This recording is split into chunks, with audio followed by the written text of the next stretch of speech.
الوداد البيضاوي وأمام جماهيره يواجه في إياب الدور الربع النهائي نادي إنندا النيجيري. موعد تشاهدونه الخميس 7 مساء مباشرة على قناتكم الرياضية.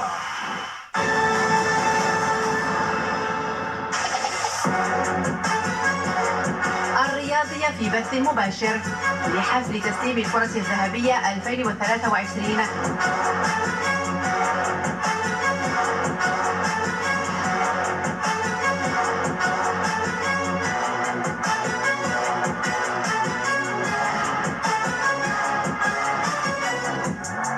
أفضل اللاعبين واللاعبات يتنافسون للفوز بالكرة الذهبية.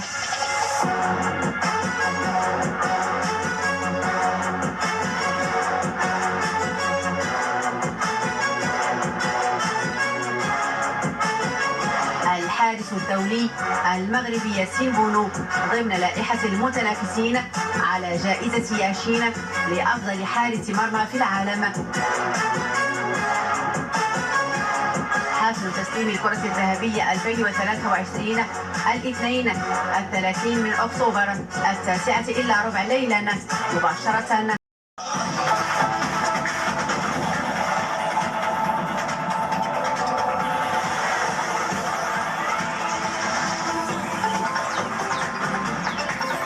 إياب الدور الربع النهائي الترجي التونسي تيبي مازيمبي الخميس 4 عصرا مباشرة